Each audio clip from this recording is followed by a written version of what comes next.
Uccisa con 2 coltellate, una alla mandibola, l'altra alla gola, a Treviso è caccia il killer della cinquantenne Vincenza Saracino, ritrovata senza vita a Canizzano. L'arma del delitto non si trova, l'autopsia affidata alla medicina legale di Padova. Sentito dagli inquirenti, il marito di Vincenza chiede ora di essere lasciato in pace. Tra le ultime persone ad averla vista il titolare di un bar a 7 comuni, al setaccio le telecamere dell'Iperlando di Preganziol. La morte del 25enne Alex Marangon dopo un raduno New Age. Domani l'autopsia, fondamentali gli esami tossicologici e i prelievi dei tessuti per accertare se avesse assunto sostanze psicotrope. Condannato a 3 anni e 2 mesi di reclusione il 25enne di San Zenone che 1 anno e mezzo fa sotto l'effetto dell'alcol investì e uccise la 22enne Miriam Ciobanu.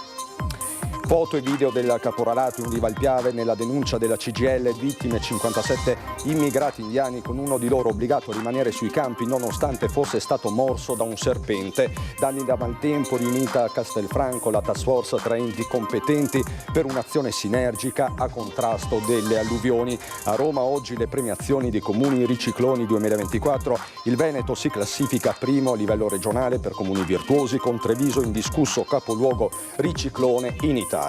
Dopo il premio record da 5 milioni di euro vinto in una tabaccheria di Treviso, la marca ancora fortunata ha annunciato una vincita da 2 milioni a Susegana con un gratta e vinci da 10 euro.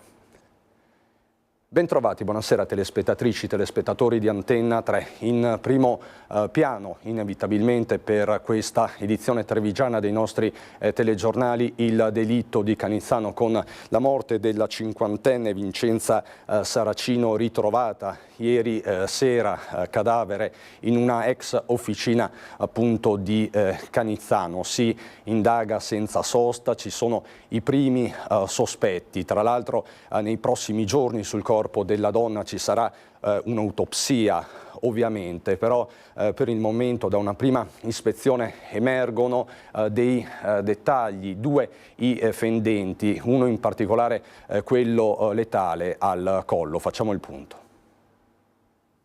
Sono due fendenti, uno al collo e uno alla mandibola.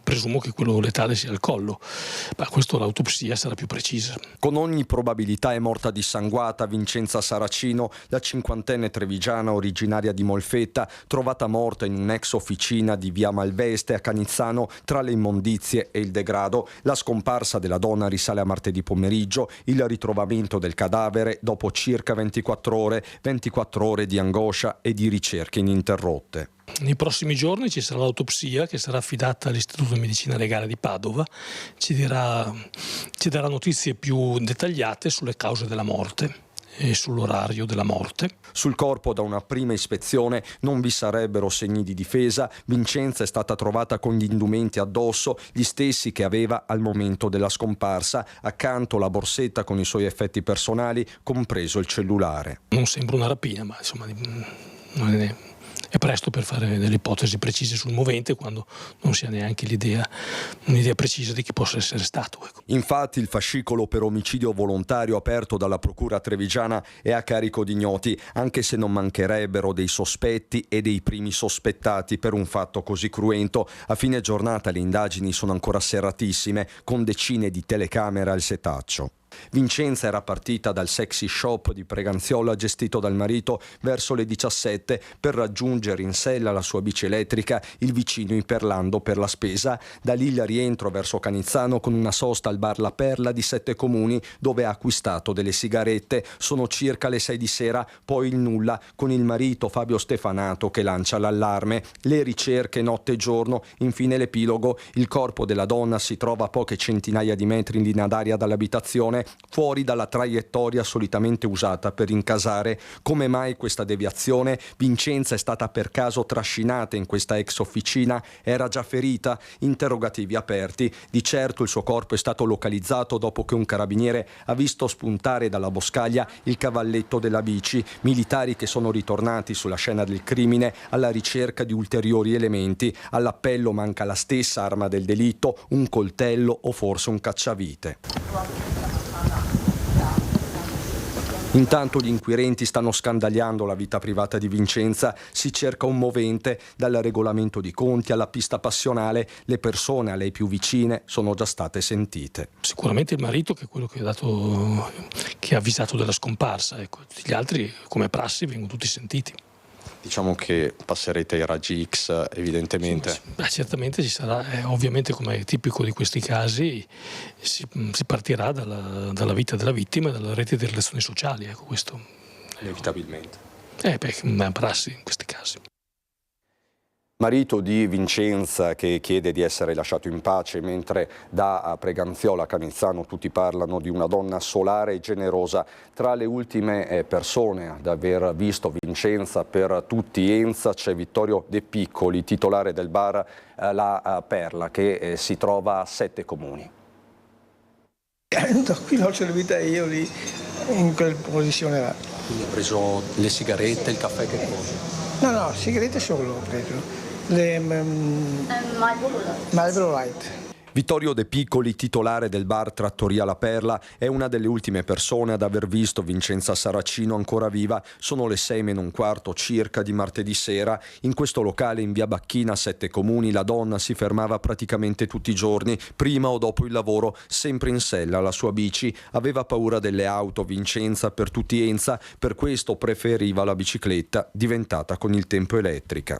Veniva alla mattina o a rientro dal lavoro, veniva qua. O sigarette o un caffè, quella, 2 parole. Marica, figlia di Vittorio, non vede direttamente Vincenza martedì sera, ma il marito Fabio, che si presenta nel locale dopo circa un'ora dalla moglie. Verso le 7, adesso non so dirti il preciso l'orario, è venuto con il marito e mi ha chiesto se l'ho vista. Io gli ho detto: guarda, io personalmente non l'ho vista perché ero a casa. Provo a chiedere a mio papà e fatalità lui l'aveva vista e mi ha detto: guarda, gli ho dato le sigarette e basta. Però gli ho detto: guarda, prova ad andare anche al bar vicino a Liperlando, che so che si ferma là di solito a fare 2 chiacchiere o magari a bere qualcosa. E infatti il marito di Vincenza si reca anche nel locale a ridosso dell'Iperlando, dove la donna aveva fatto la spesa. Qui però nessuno l'ha vista. È venuta lunedì a prendersi le sigarette e il caffè e non l'ho più vista da lunedì. Quindi è venuta lunedì qui da voi? Lunedì qui sì, non l'ho vista martedì. Ma è venuto poi il marito martedì sera a cercarla? Sì, è passato il marito a chiedere se era passata qui e gli abbiamo risposto di no, che qui non l'abbiamo vista, insomma. A Canizzano i balconi della casa dove Vincenza viveva con il marito e la figlia sono socchiusi. Fabio chiede di essere lasciato in pace. Resta il ricordo di chi la conosceva. Impossibile, dicono tutti, che qualcuno potesse farle del male. Lei che era sempre allegra e generosa. La trattavo come un'amica, più che cliente. Sono rimasta male. No, avevo più parole. Mi sembra troppo strana la cosa perché sia successa a una persona come lei. Quello.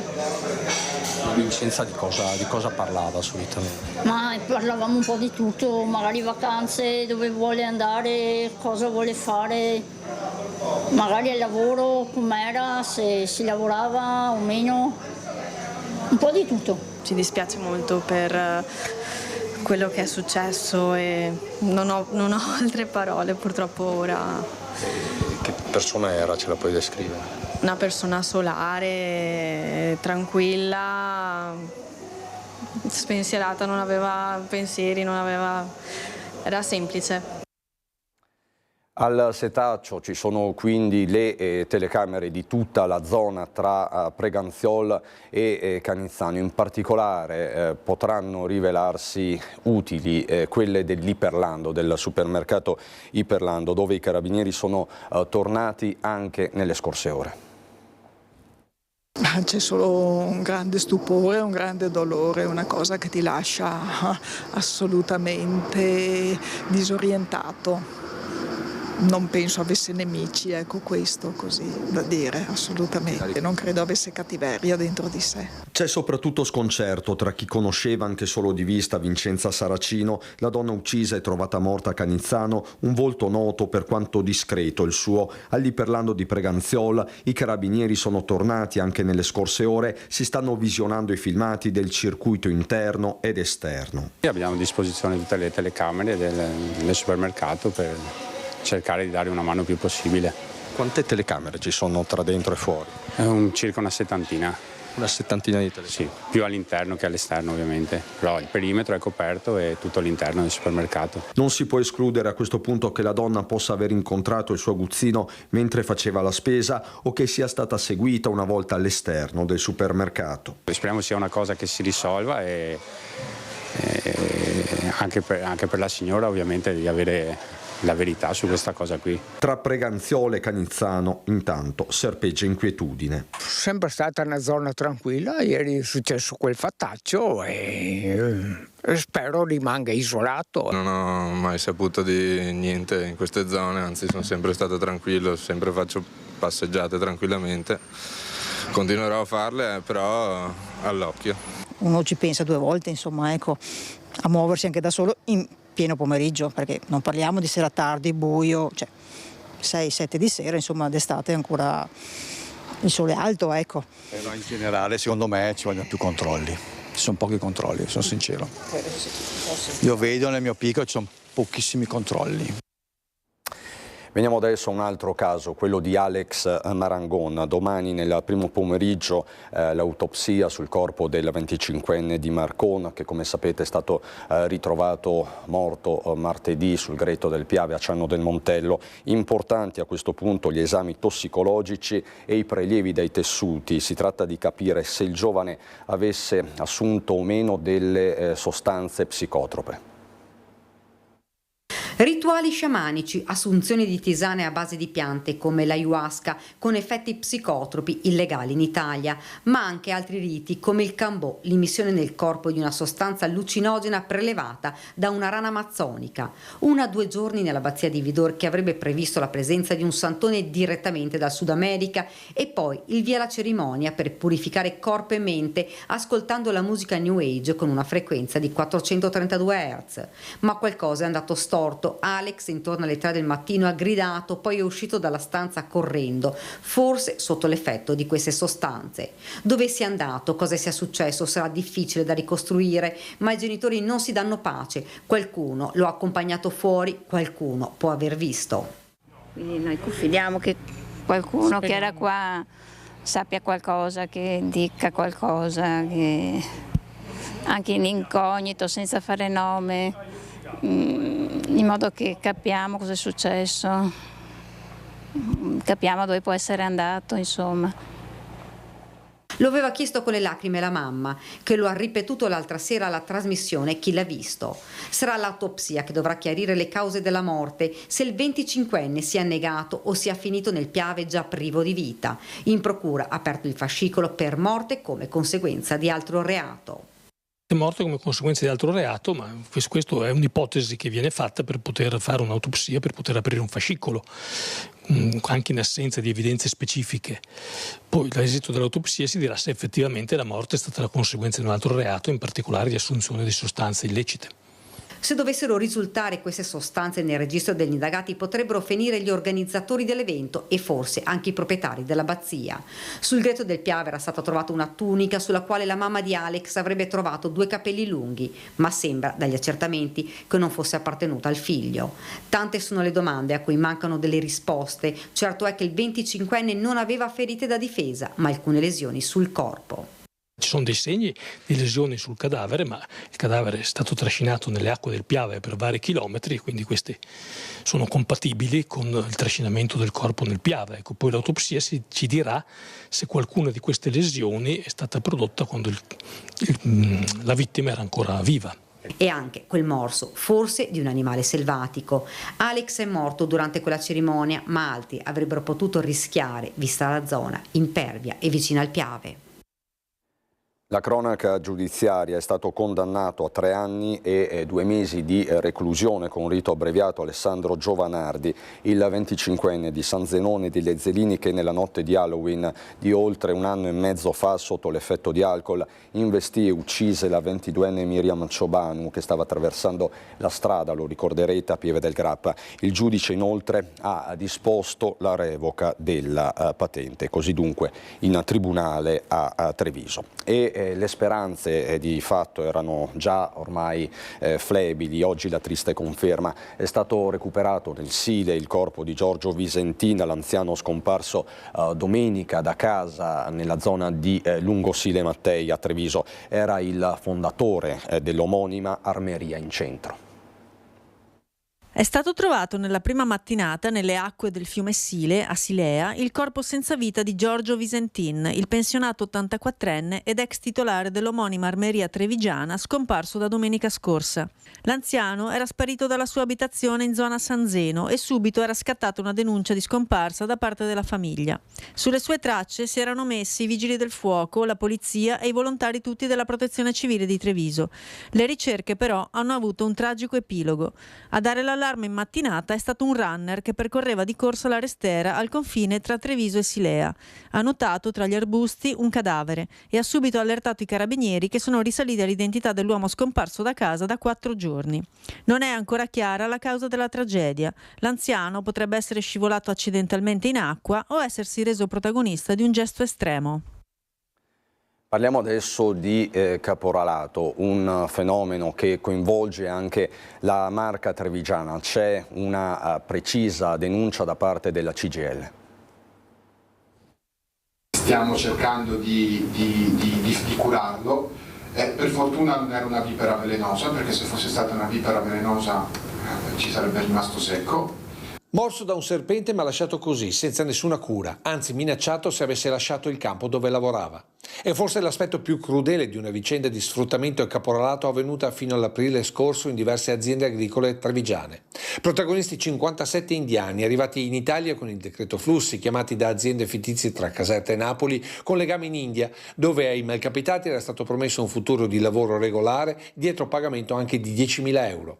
Una volta atterrati però hanno trovato solo un futuro di clandestinità che li ha portati dritti nel giro del lavoro illegale e del caporalato, pubblicizzato attraverso i social, come nel caso di questo pakistano. Annunciava la possibilità di lavoro, annunciava la possibilità di avere un permesso di soggiorno in maniera veloce, quindi di regolarizzarsi, di avere una casa e quindi di cominciare a far guadagnare questi poveri disgraziati. 57 quelli finiti dentro questa casa di Negrisia di Ponte di Piave, dove venivano prelevati alle 5 del mattino per essere scaricati sui campi di radicchio tra le vigne di Prosecco e dove lavoravano per 5 euro a cassone riempito fino alle 10 di sera, quando i gregari del caporale venivano a prenderli per scaricarli nuovamente davanti alla casa di Negrisia, ma anche su quest'altro casorale in mezzo alla campagna di Oderzo. Poco o niente da mangiare, niente acqua calda, niente luce, una vita quasi da bestie, scoperta quasi per caso dalla CGIL, quando alcuni di loro sono finiti a Latina ed hanno incontrato la stessa sindacalista di Satma Singh, il bracciante morto per l'amputazione di un braccio mentre lavorava in nero. Una volta avuto il contatto con loro, naturalmente parlando lei Punjabi, ci ha segnalato il caso. Sparito il caporale e i gregari, con un bottino stimato intorno ai 350.000 euro di fatture pagate dalle aziende agricole trevigiane. Dei 57 molti si sono dispersi nel territorio. Ma nelle ultime settimane siamo stati contattati da Pordenone, Firenze, da Vicenza e da altre zone d'Italia, perché questi lavoratori vogliono avere un contatto con noi per poter denunciare anche a loro. Testimonianze che serviranno alla magistratura per individuare e denunciare le aziende che hanno utilizzato illegalmente questi indiani a seguito dell'esposto presentato dalla CGIL. Sindacato che chiede giustizia per questi lavoratori truffati e sfruttati in un territorio che paradossalmente ha bisogno di loro, ma regolarizzati. La Bossi-Fini non consente il rilascio di permessi di soggiorno se non stai lavorando, ma a volte si crea il cortocircuito che vediamo e servirebbe un permesso di soggiorno per ricerca di lavoro. Parla di condizioni disumane per certe persone, ci vorrebbe il carcere a vita. Federico Canera, assessore regionale all'agricoltura: piaga radicata nella nostra regione, bisogna fare di più, afferma invece il Dem Andrea Martella. Condizioni disumane, turni massacranti, nessuna umanità né pietà. Il lavoratore morso dal serpente e costretto a lavorare senza essere soccorso lascia senza parole. Beh, guardi, queste poi sono condizioni veramente disumane. Qui ci dovrebbe essere il carcere a vita per chi tratta le persone in questo modo, perché significa proprio abbandonare, quindi omissione di soccorso, addirittura, come è stato nel caso che abbiamo visto, addirittura di perdita della vita. Quindi in questo caso penso che la legge dovrebbe intervenire anche in maniera più dura. Una vicenda incredibile, continua l'assessore, che ci ha lasciato desolati e perplessi, fatti che non dovrebbero accadere nel 2024. Tante le iniziative messe in cantiere dalla Regione per stroncare il caporalato e aiutare i lavoratori, come il progetto Navigare, che aiuta le persone che decidono di denunciare queste situazioni di illegalità e le reinserisce nel mondo del lavoro. Non solo. Credo però che un'idea che potremmo portare sul tavolo nazionale anche di fronte al Ministero potrebbe essere quella di utilizzare le nostre cooperative sociali, anche le cooperative di tipo B, per fare formazione nei paesi di origine, portare qui queste persone in maniera legale, poterle anche mettere a disposizione, diciamo, del mondo agricolo, perché bisogno di manodopera effettivamente legale ce n'è, ma poterli poi inserire nel nostro tessuto lavorativo con un controllo però da parte delle nostre cooperative che sicuramente non si comportano come questi sfruttatori. Anche nella nostra regione il caporalato è una piaga ben radicata grazie alla CGIL, spiega il senatore Martella, che ha portato alla luce questa vicenda. Bisogna contrastare questo sfruttamento vero e proprio, bisogna contrastare questa forma di criminalità e investire su rifugi e dimore che possano essere sicure, fare i controlli, aumentare il numero di ispettori che controllano, perché ovunque si possono annidare situazioni di questo genere che portano con sé sofferenza, ingiustizie, casi drammatici come quello che abbiamo visto a Latina e un impoverimento complessivo della nostra società, della nostra economia, anche del settore produttivo dell'agricoltura. Parliamo adesso di opere pubbliche perché prende un po' più forma il progetto del nuovo ponte di Vidorra. In mattinata nella sede di Veneto Strade si è tenuta una riunione alla presenza delle amministrazioni locali e dei vertici di Veneto Strade per illustrare lo stato di avanzamento del progetto. Nei giorni scorsi è stata presentata un'istanza alla provincia di Treviso per l'indizione della conferenza di servizi finalizzata all'ottenimento del parere preliminare di compatibilità ambientale dell'opera. L'iter ora prevede da parte della provincia la pubblicazione del progetto e successivamente lo stesso sarà sottoposto alla valutazione degli enti preposti. La tempistica stimata prevede la conclusione dei procedimenti entro la fine del prossimo autunno. Adesso ci spostiamo nella Castellana, Castelfranco in particolare, la città colpita dall'alluvione delle settimane scorse. Oggi il sindaco Stefano Marcon ha attivato una vera e propria task force tra enti competenti. Danni per oltre 40 milioni di euro, quelli stimati dall'amministrazione di Castelfranco a seguito del maltempo del 25 giugno scorso che ha causato l'esondazione dell'Avenale.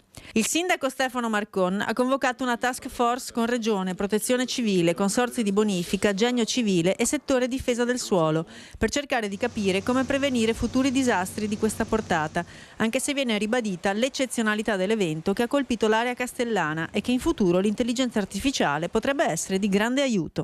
120 mm in 4 ore è un record storico, non si era mai verificato nel bacino nostro e quindi è un indicatore nuovo. Questo a mio modo di vedere servirà per aggiornare i modelli matematici che poi producono le previsioni meteo piuttosto che gli interventi che si dovranno fare quando si parla dei tempi di ritorno di precipitazioni simili. Di questo ne abbiamo parlato anche nel tavolo coordinato oggi dal sottoscritto assieme ai consorzi di bonifica, i 3 che gravitano nell'area di Castelfranco, assieme alle autorità di bacino. Oggi partiremo in una raccolta e condivisione di dati da inoltrare alle autorità di bacino, i quali provvederanno a riaggiornare le mappe e cercare di trovare delle soluzioni che in parte magari abbiamo indicato o potremo indicare per salvaguardare il bacino dell'Avenale, Castelfranco Veneto e tutta l'area che gravita sulla gestione delle acque del torrente Avenale e del Muson. Bacini di laminazione, nuovi terreni da utilizzare come casse di espansione, si stanno valutando tutte le possibilità per mettere in sicurezza l'area che era già stata colpita un mese prima da un'altra ondata di maltempo anomalo. È necessario sicuramente fare una cassa di espansione a nord di Castelfranco, a sud di quelle attuali e fare anche un accordo e una cassa di espansione a sud per garantire un maggior deflusso delle acque dalle fosse di Castelfranco. Nel frattempo il governo ha stanziato per il Veneto 26 milioni di euro a valere sul Fondo per le emergenze nazionali. Un primo importante intervento, ha commentato il presidente Zaia, che però dovrà certamente essere integrato con ulteriori ristori nel prossimo futuro. Ritorniamo alla cronaca, un altro gravissimo incidente stradale nella notte, un'auto con a bordo 3 giovani di Asolo e del Bellunese si è ribaltata a Loria schiantandosi contro una centralina dell'Enel. L'intervento dei vigili del fuoco intorno all'1 di notte in via Balbi, dopo aver messo in sicurezza l'auto sono stati soccorsi gli occupanti. Si tratta di 3 ragazzi per l'appunto di 16, 18 e 22 anni affidati alle cure del SUEM 118. Uno dei feriti, la ragazza sedicenne, è stata trasportata a Treviso in gravi condizioni e fuori pericolo, mentre gli altri giovani sono stati ricoverati a Castelfranco Veneto. La dinamica è ancora al vaglio dei carabinieri, ma pare che la Peugeot 306 si sia ribaltata per l'eccessiva velocità. E noi adesso andiamo in pubblicità fra poco.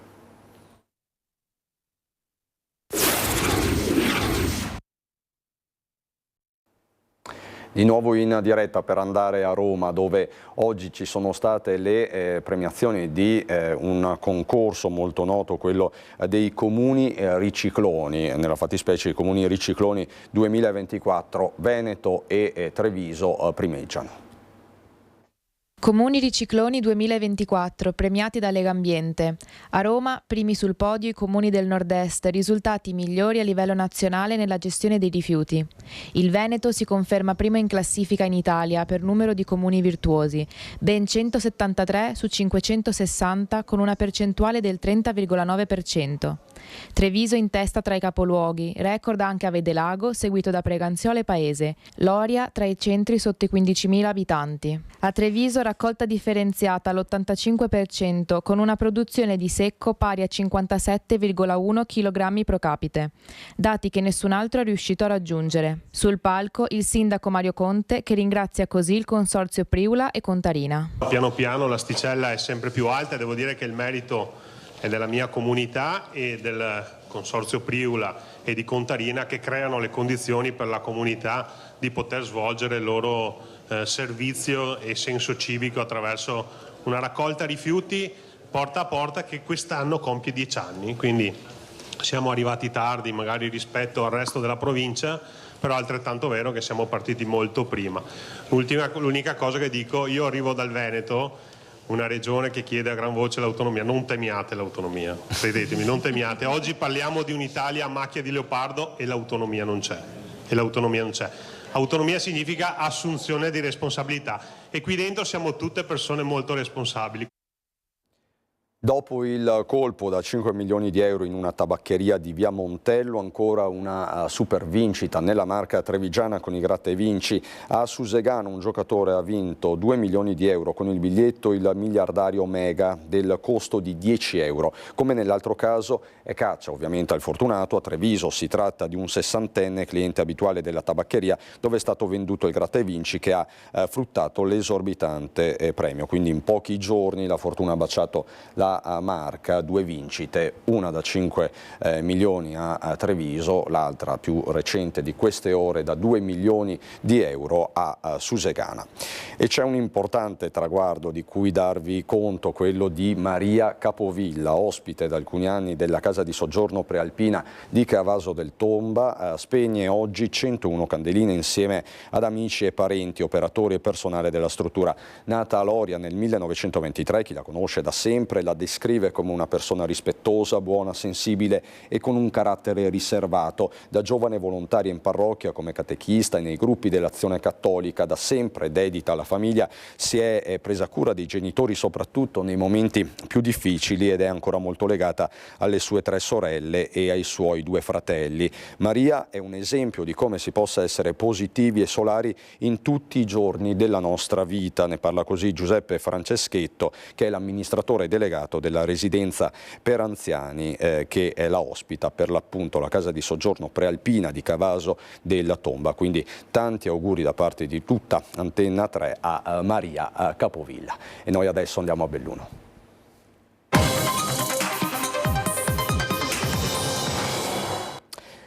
Le Olimpiadi del 2026 in primo piano per questa pagina bellunese con il ministro delle infrastrutture Matteo Salvini che oggi era in provincia per i sopralluoghi ai cantieri delle opere olimpiche, dal bob alle varianti. Procede tutto nei tempi previsti nonostante i gufi, ha detto il ministro, ma ci racconta tutto come sempre la nostra Tiziana Bolognani. Al termine di questa bella mattinata di sopralluoghi da Cortina, passando per le varianti, ci racconta che cosa ha visto. Ho visto degli operai al lavoro, dopo, mi diceva il sindaco, 50 anni di attesa qua nelle varianti in Cadore. Stiamo rispettando i tempi previsti, anzi. Si sfila il caschetto in un fuoriprogramma improvvisato al termine di una mattinata di sopralluoghi ai cantieri delle opere olimpiche. Il ministro alle infrastrutture Matteo Salvini oggi in tour nel Bellunese per verificare lo stato di avanzamento dei lavori. Contiamo di finire in anticipo. Le Olimpiadi sono un grande stimolo per recuperare il tempo perduto, tutto nei tempi previsti, nonostante i gufi. Vi ricorderete che fino a qualche mese fa c'era gente che diceva non ce la faranno mai, andiamo a fare il bob in Svizzera, in Francia, in Austria, altrove. Le Olimpiadi sono Milano-Cortina, quindi conto che per il territorio sia un grande passo in avanti. A Cortina la delegazione con Salvini, anche i referenti del CIO, delle federazioni internazionali della Fondazione Milano Cortina, ha assistito alle operazioni di ghiacciamento del mock-up dello sliding center, cioè del modello di 15 metri in scala reale della futura pista di bob, slittino e skeleton. Il sopralluogo è proseguito allo sliding center e successivamente allo stadio del ghiaccio. Lunga l'attesa a Thai all'ingresso ovest della variante che bypasserà il paese, che fra i 3 cantieri da 250 milioni complessivi che si incontrano lungo la 51 di Alemagna è quello economicamente più imponente. Giornalisti indesiderati all'incontro con i sindaci all'imbocco del tunnel. Le immagini che vi mostriamo infatti sono state fornite da Baggio Fotostudio per conto dell'impresa Vianini. Delle varianti di San Vito, Valle e Thai si parla da 40 anni, progettate per i mondiali del 2021 che difficilmente potranno essere pronte per febbraio 2026, ma il ministro, mosso da ottimismo, azzarda. Negli anni 70 si parlava delle varianti, quindi diciamo che se ci arriviamo come nostro obiettivo, come mio obiettivo, dicembre 25, vuol dire che cambia la vita di questi paesi. Ho parlato con i sindaci, ovviamente togli traffico, togli inquinamento, bisognerà che i sindaci con le comunità lavorino per tenere vivo il centro dal punto di vista commerciale, culturale, però ci sono tante iniziative col territorio che stiamo portando avanti. Sindaci che hanno atteso Salvini all'interno dell'imbocco della galleria Thai Ovest e che non si sono lasciati sfuggire l'occasione di consegnargli un dossier sul villaggio di Borca che il ministro ha garantito di voler studiare. Al Ministero oggi pomeriggio mi porto a Roma un dossier che per il Cadore e il Bellunese ha tante prospettive, però oggi fatemi dire grazie alle imprese, agli operai e ai lavoratori, perché quello che sembrava impossibile fino a qualche mese fa adesso è oggettivamente reale e si tocca con mano.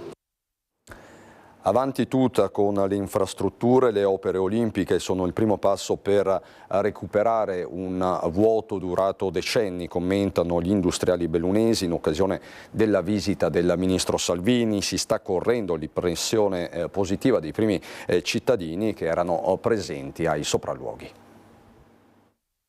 È certamente importante anche per lui capire da vicino l'imponenza e l'importanza di queste opere che, ricordiamo, sono in realtà una legacy di quelli che erano i mondiali 2021. Maestranze schierate per l'arrivo del ministro delle infrastrutture Matteo Salvini. Siamo a Thai di Cadore, questo è il varco 2, quello che vedete alle nostre spalle è l'imbocco della galleria cantiere ovest della variante di Thai di Cadore. Il ministro è in provincia di Belluno, una mattinata molto intensa per i sopralluoghi nei cantieri delle opere olimpiche. Alla spicciolata sindaci e autorità attorno alle 11 si sono diretti all'imbocco della costruenda galleria Thai, opera che in Cadore attendevano per i mondiali di sci del 2021. Ora si deve correre per arrivare all'appuntamento olimpico senza ulteriori ritardi, con tutte le conseguenze del caso, fa sapere la sindaca di Pieve di Cadore in riferimento alle deroghe per i lavori notturni. Il sacrificio della popolazione chiaramente c'è, perché è tutto interesse di Pieve di Cadore ottenere la realizzazione di questa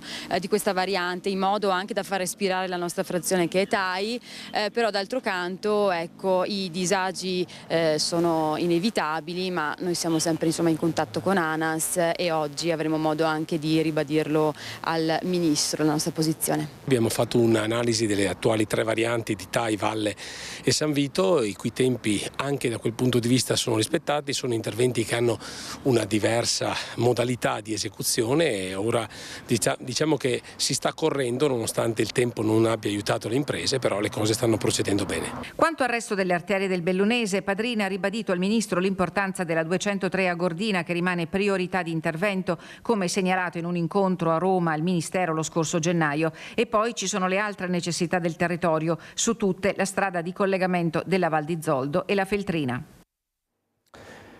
La cronaca, 5 indagati per droga a Belluno, sospesa un bar centrale di spaccio, la licenza e il bilancio dell'indagine condotta dalla squadra mobile cittadina.